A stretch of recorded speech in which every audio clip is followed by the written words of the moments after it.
आप सभी का स्वागत है। हमारे साथ अवनीश भाई हैं और अवनीश भाई को नमस्ते, प्रणाम, दुआ सलाम होता रहेगा। अवनीश भाई नमस्ते। नमस्कार मुद्दा व्यालोक जी, आपके सभी दर्शकों को भी बहुत बहुत नमस्कार जी।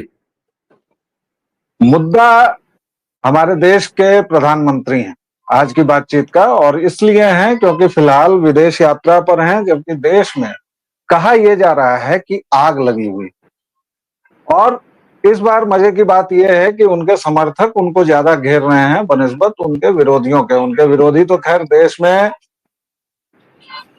छिड़का हुआ है केरोसिन तेल, और बस वो आग लगाने की बाट जो रहे हैं, आग लगाने की राह देख रहे हैं, और ये हम सभी देख रहे हैं। फिलहाल मुद्दा ये है कि अचानक जो व्यक्ति कम्युनिकेशन का इतना मास्टर था, जो व्यक्ति सब तक पहुंच जा रहा था, उस व्यक्ति को आखिरकार समस्या कहां से आ रही है। जब से नई सरकार बनी है हम लोग देख रहे हैं कि मोदी जी के बयान भी कम आ रहे हैं। 2 बार विदेश यात्रा पर चले गए, वो भी यूक्रेन चले गए, रशिया के साथ दोस्ती भी करते रहे, और अभी जिन बातों पर उनको खास तौर से आलोचना का शिकार बनाया जा रहा है, एक तो बंगाल है, बंगाल की राजनीतिक परिस्थिति है, दूसरी फिल्में हैं। योगी मोदी जी कितनी फिल्में देखते हैं नहीं देखते हैं मुझे नहीं पता है, या उनका क्या इसमें रोल है, लेकिन कहा जा रहा है कि भाई IC-814 में उसका नाम, कोड नेम ही पूरा बताया, और जबरदस्ती अनुभव सिन्हा ने बदमाशी की। और इसके बाद कहा जा रहा है कि इमरजेंसी जो कंगना की फिल्म है, भाजपा की सांसद है, उसको रोक दिया, और खुद सेंसर बोर्ड ने रोक दिया। ये सब क्या हो रहा है? और इस तरह से दक्षिणी टोले के जो हमारे शेर चीते लकड़बग्घे हैं, बहुत तेज हमला बोल रहे हैं, और उनको लग रहा है कि भाई हमारा तो अधिकार है, हमने वोट दिया है, और हम तो अपने प्रधानमंत्री की भी आलोचना करते हैं। किंतु यह आलोचना कब बदल जाती है अंधी आलोचना में, यह उनको भी दिखाई नहीं पड़ता है। या फिर वह क्या भारत को नहीं समझ पाते हैं, अपने देश को नहीं समझ पाते हैं, या प्रधानमंत्री की कार्यशैली को नहीं समझ पा रहे हैं। आप किस तरह देखते हैं इस पूरे मसले को? व्यालोक भाई, आपने जब बातचीत शुरू किया तो आपने इंट्रो में कहा कि बात होगी प्रधानमंत्री पर, लेकिन मुझे लग रहा है कि बात फिल्म सेंसर बोर्ड के चेयरमैन वगैरह पे हो रही है। भाई, नरेंद्र मोदी इस देश के प्रधानमंत्री हैं। वो फिल्म सेंसर बोर्ड के चेयरमैन या अध्यक्ष जो भी होते हों, वो नहीं है। इस देश में किसी भी प्रधानमंत्री के रहते हुए बहुत सारी ऐसी चीजें होती हैं और होती रही हैं जिनकी अपेक्षा न हो, ऐसा चाहने वाले उनके समर्थक खुद रहे हैं। विरोधी तो खैर रहेंगे ही रहेंगे। मुझे लगता है कि आपने जो बात की, प्रधानमंत्री के विरोधी क्या कहते हैं, मुझे लगता है जब प्रधानमंत्री इस पर नहीं कान देते हैं तो हम लोग भी कान न दें। जरूरत उस तरफ फोकस कर लिया जाए कि ये समर्थकों की तरफ से कहां आ रहा है। मेरा सवाल यही है भाई, मैं जानना चाहता हूं कि प्रधानमंत्री नरेंद्र मोदी प्रधानमंत्री हैं कि लोगों ने उसको दिल पे ले लिया है जब उन्होंने कहा कि मैं चौकीदार हूं, मैं सेवादार हूं, मैं कामदार हूं। तो मुझे लगता है कि नरेंद्र मोदी उनके समर्थकों के बीच इतने लोकप्रिय नेता हैं कि वो घर की कुंडी भी नरेंद्र मोदी खोलें ये पसंद करते हैं। आपने कहा कि सबसे बड़ा मुद्दा देश में आग लगी है फिल्मों की। भाई, कोई एक फिल्म रिलीज नहीं हुई, कोई एक फिल्म रिलीज हो गई, अब कल को कोई ये कह देगा कि फलाने समय में जो है वो टीवी सीरियल में कोई अमुक पात्र के साथ भाग गई, नरेंद्र मोदी जी कहां हैं। देखिए, ये मैं अत्यधिक सपोर्ट देख रहा हूं उनके समर्थकों का। वो चाहते हैं कि नरेंद्र मोदी जी हर बात में दखल दें, और यही वजह है कि तीसरी बार नरेंद्र मोदी के समर्थकों ने उनको चुन के प्रधानमंत्री की कुर्सी पर बैठाया है। तो साहब देखिए, ऐसा है कि घर का जो दुलरुआ गार्जियन होता है उससे अपेक्षाएं भी बहुत होती हैं। अपेक्षाएं अगर मर गई से, देखिए नेटवर्क मार्केटिंग का बड़ा लोग उपहास उतारते हैं, लेकिन मैं उसमें से एक छोटी सी, जहां से भी मिल जाए अच्छी चीज उठा लेनी चाहिए। नेटवर्क मार्केटिंग वाले एक चीज कहते हैं शुरुआत में, वो टाई वाई लगा के वो कहते हैं सपने नहीं मरने चाहिए। तो अगर समर्थक तीसरी बार नरेंद्र मोदी को चुन के लाके प्रधानमंत्री बनाते हैं तो उनकी अपेक्षाओं का इसी तरह हाई राइज बिल्डिंग की तरह खड़े रहना चाहिए। उनकी अपेक्षा यह भी होना चाहिए कि कोई अच्छी देशभक्ति वाली फिल्म आ जाए तो नरेंद्र मोदी उसके पोस्टर चिपकाते हुए दिखाई दें। कुछ कह रहे थे? देखिए, मैं ये कह रहा हूं कि नरेंद्र मोदी के बारे में, चूंकि आज हम लोग जो बातचीत कर रहे हैं, या मैं चूंकि व्यक्ति विशेष पर बातचीत करने से बचता हूं, लेकिन कर रहे हैं, इसका मतलब ये है कि वह व्यक्ति एक एनिग्मा तो है, वह व्यक्ति एक मुद्दा तो है, वह व्यक्ति एक मसला तो है। और यह हमने 2014 से देखा है, उसके थोड़ा पहले से भी, जब गुजरात के वो मुख्यमंत्री थे, कि अगर किसी के घर में कोई टोटी भी टूट जाती है तो उसके जिम्मेदार भी प्रधानमंत्री हैं।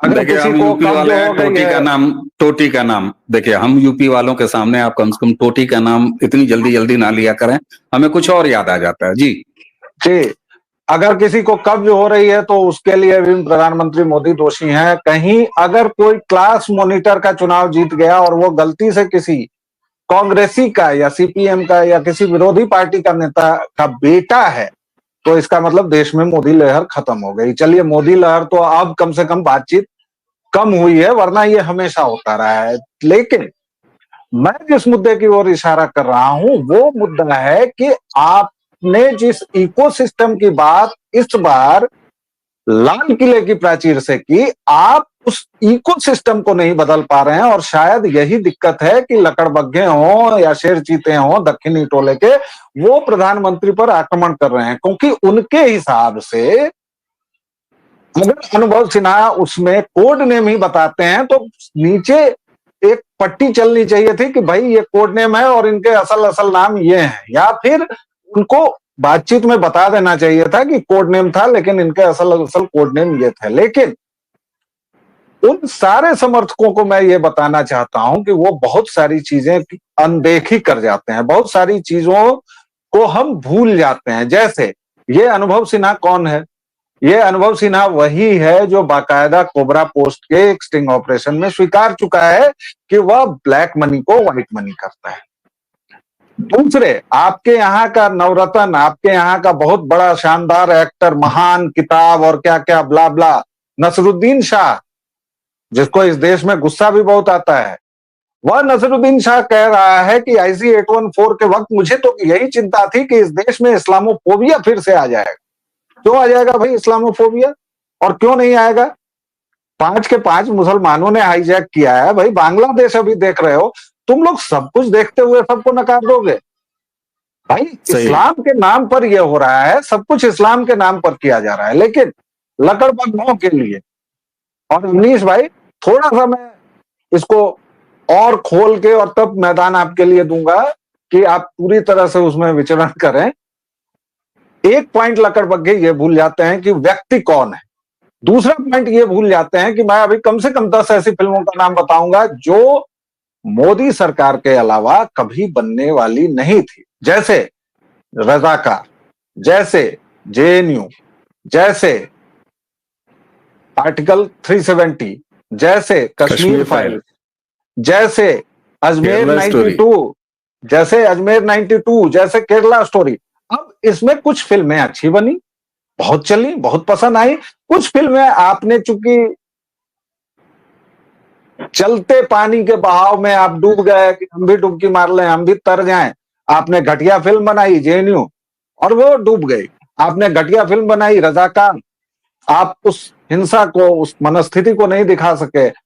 आप बस्तर में थोड़ा सा चूके, नक्सलियों को पूरा नहीं दिखा सके, ये फिल्में फ्लॉप हुई। लेकिन आपने आर्टिकल 370 बनाया, एक एक चीज आपकी कसी हुई थी, शानदार चली। आप केरला स्टोरी ले लीजिए, उसमें भी आपको आना पड़ा था कि आप 30,000 की संख्या मत दीजिए, आप 300 कीजिए।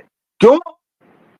क्योंकि जिस चर्च पोषित या जिस CPM की, CPI की सरकार ने, जिस कम्युनिस्ट सरकार ने केरल में सबसे पहले लव जिहाद शब्द का प्रयोग किया था, जिन ईसाइयों ने, वही ईसाई जाके मुकर गए और कह रहे हैं कि ऐसा कोई डेटा ही नहीं है। तो आपको फिर लगाना पड़ा कि 3, और उसी पर ये खेल गए।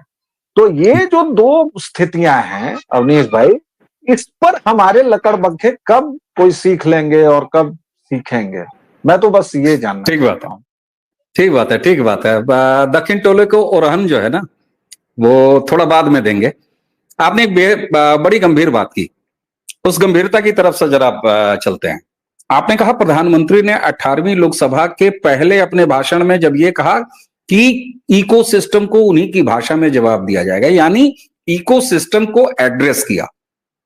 हालांकि प्रधानमंत्री ने विपक्ष के इकोसिस्टम को एड्रेस किया। यहीं आपने बड़ी गंभीरता वाली बात कही कि भाई आप ऐसा इकोसिस्टम, व्यालोक जी, अभी जिस नेटफ्लिक्स के उस सो कॉल्ड हाईजैकिंग वाला जो वो वेब सीरीज है, सोशल मीडिया पे आए तमाम रिएक्शन के बाद सूचना और प्रसारण मंत्रालय ने तलब किया। तलब करने के बाद अब डिस्क्लेमर नाम की चीज आ गई, जो आप सुझा रहे थे कि डिस्क्लेमर दे दो, नीचे पट्टियां दे दो। सर ये इकोसिस्टम ही तो है। इकोसिस्टम मेसर्स प्राइवेट लिमिटेड नाम की कोई कंपनी थोड़ी ना होती है भाई। जब हम विपक्षी इकोसिस्टम की बात करते हैं तो फिल्म में उनका इकोसिस्टम है, मीडिया में उनका इकोसिस्टम है, कविताएं लिखते हैं वो नारे किसी पार्टी के किसी विचारधारा के, वो कहते हैं नई कविता है। आप कह दीजिए कि अरे ये कौन सी नई कविता है यार, ये तो नारा है फलाने पार्टी का, फलाने इसका, तो कहेंगे नहीं नहीं तुमको नहीं समझ में आती है, नई कविता है। तो इकोसिस्टम वहां भी है, इकोसिस्टम व्यापार मंडलों तक में है। इकोसिस्टम आप देखिए सीटू नाम की चीजें क्या हैं, श्रमिक ऑर्गेनाइजेशंस क्या हैं, ये वहां तक इकोसिस्टम है। अब कुछ और रंगीन बाजारें ही हैं, जो कौन सी फिल्म अभी बनी थी कि वहां भी हो सकता है इकोसिस्टम हो।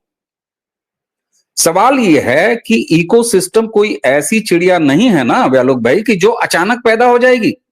इससे पहले हमने देखा कई सारी ऐसी नियुक्तियां होते होते रह गई, और बड़ा अच्छा लगता है जब वही दक्षिण टोला सोशल मीडिया पे ये क्लेम करता है कि दैट तरीके देखा, 4 पोस्टर लिखी हमने, 2 ट्वीट मारे, और व्यालोक जी और अवनीश जी बैठ के 4 चैनल पर 4 बार जो है, जिसको कि 1000, 2000, 10,000 आदमी देख लें, कभी कभी लाख 2 लाख भी देख लें, वहां पर हम लोगों ने दुनिया भर का काम किया, चिल्लाए और मामला हो गया, नहीं अपॉइंट होने दिया।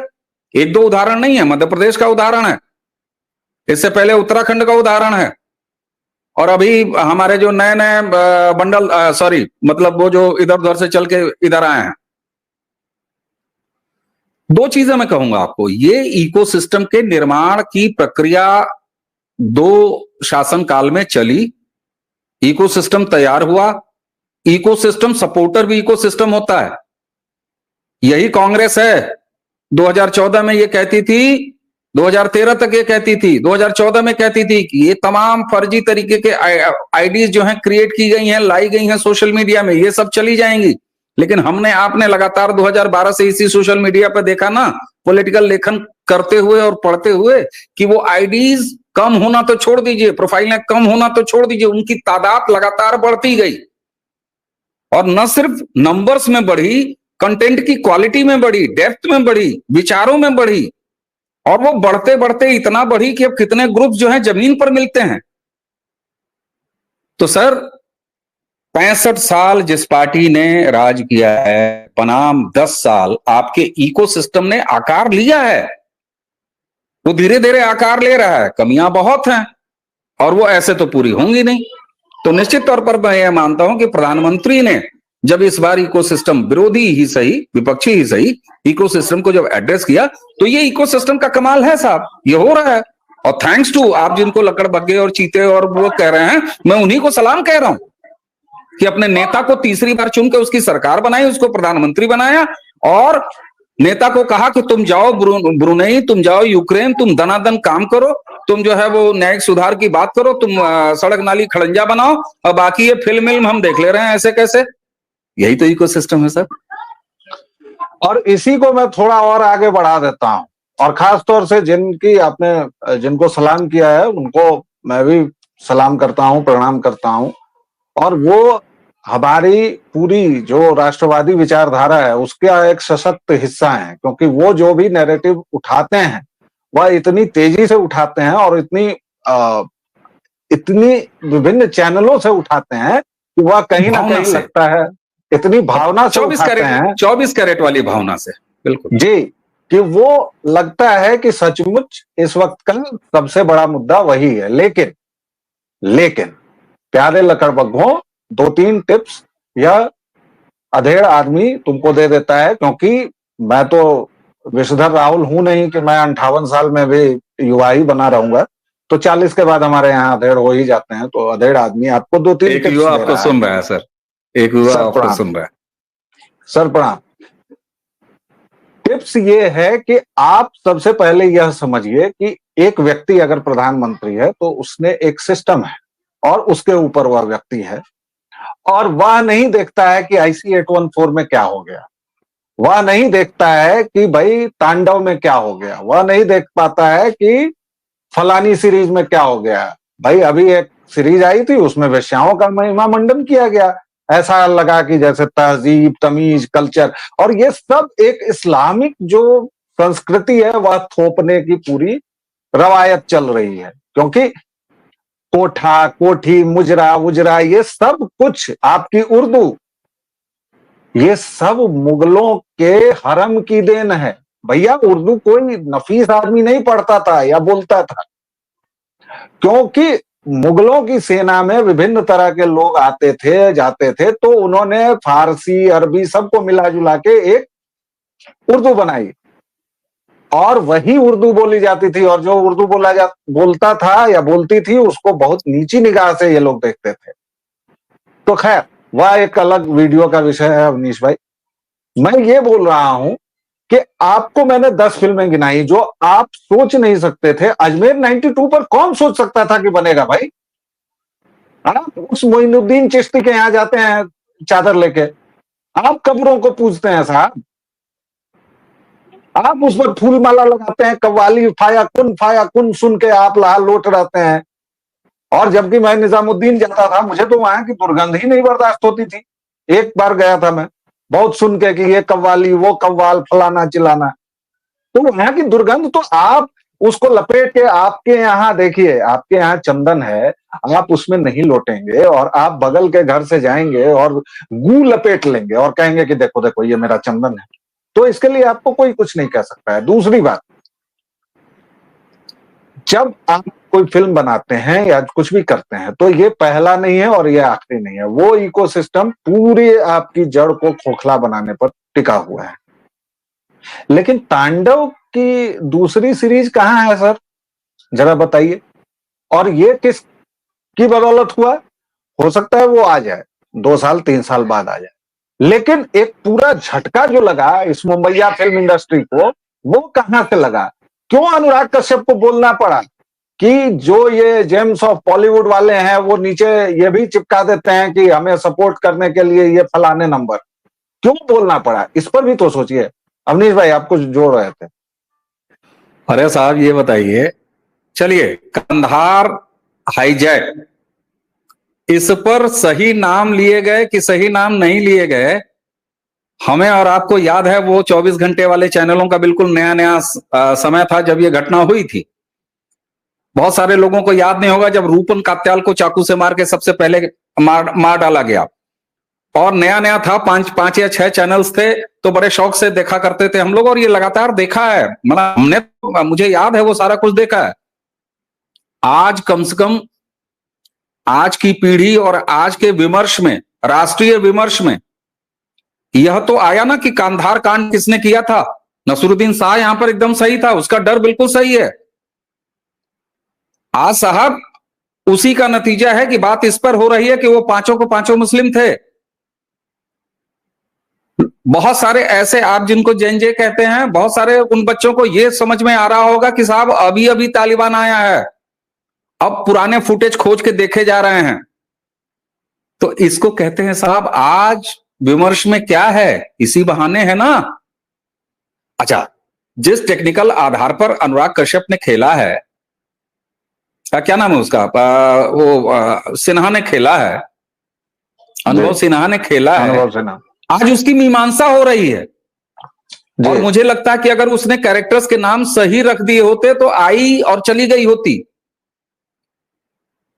तो इस बहाने क्या हो रहा है, न सिर्फ आप उस घटना को और किसने किया उस सबको एक बार फिर से राष्ट्रीय बहस का हिस्सा बनते हुए देख रहे हैं, बल्कि एक तरफ किस तरीके से गिरोह नेक्सस बना के चीजों को मैनिपुलेट करता है, इसको भी खुलता हुआ देख रहे हैं।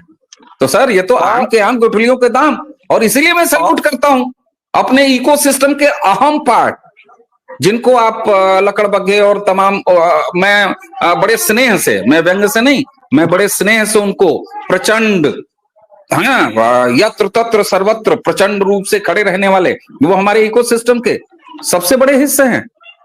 और मैं भी उनको बहुत प्रेम से ही शेर चीते लकड़बग्घे कहता हूं। लकड़बग्घा मतलब वो जिनजी के लोग जो अभी चीजों को समझ रहे हैं या उनको जो चीजें पता चल रही हैं। और मीमांसा की जो बात आपने कही, वो मीमांसा से आगे बढ़ के अब तो अनुभव सिन्हा की पुरानी फाइलें खुल रही है महाराज।